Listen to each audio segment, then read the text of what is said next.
Je vais vous parler maintenant du corps de cavalerie dans son entièreté.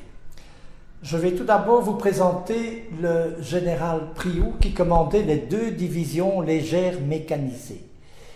C'est-à-dire que c'est un corps de cavaliers jadis et qui ont complètement été mécanisés dans le sens que le cheval en 1940 c'était déjà du passé et que ces cavaliers qui restent cavaliers dans l'âme sont devenus toujours des cavaliers mais motorisés avec des blindés, des véhicules automoteurs et tout ça. Ces gens étaient commandés, ces 2 divisions légères mécanisées étaient commandées par le général Priou, dont vous voyez les souvenirs personnels qui nous ont été légués par sa famille après son décès en 1954.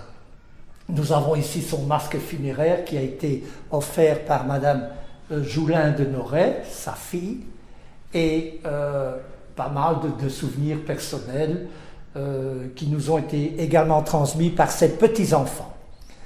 Alors, le corps de cavalerie était composé, comme je viens de vous le dire, de 2 divisions légères mécanisées.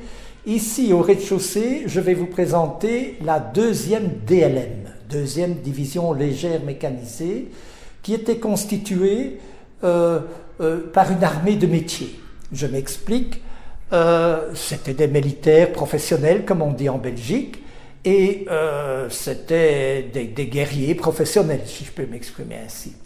C'était des gens qui connaissaient très très bien leur matériel, qui était un excellent matériel, quoi qu'on a pu dire il y a quelques décennies que l'armée française avait un matériel dérisoire. Dans mon enfance, j'ai un petit peu entendu cela.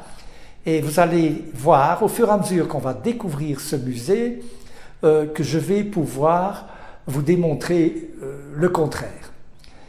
La 2e DLM était, avait pas mal de régiments équipés de chars Somua, qui est un excellent char, et de chars Hotchkiss. 2 séries de chars Hotchkiss, le H-35 et le H-39, mais cela je vous expliquerai dans la suite de la visite. Le corps de cavalerie et le général Priou en particulier, ne possédant pas assez de chars en nombre vis-à-vis de l'armée allemande, avait opté pour une bataille défensive et pas une bataille de mouvement. Nous verrons plus tard que malheureusement à cause de ce nombre de chars qui n'était pas assez suffisant, il ne pouvait faire autrement. Les chars ne sont pas faits pour rester sur place, ils sont faits pour des attaques de mouvement, mais tout ça je vous en parlerai un peu plus tard. Je m'empresse de vous dire que les chars qui étaient utilisés par le corps de cavalerie étaient d'une excellente qualité et ont fait quand même pas mal de dégâts.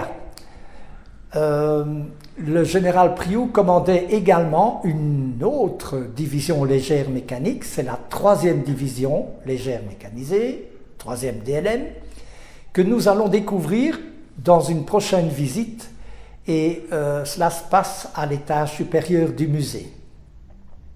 Alors, vous pouvez voir comme ici un modèle, si vous voulez, l'équipement des charistes. En France, on dit des charistes, avec une tenue soi-disant un peu plus légère, toilée, parce que dans les chars, il fait très, très, très, très chaud, depuis toujours, que ce soit les chars d'il y a 71 ans ou les chars actuels très modernes, il fait très chaud.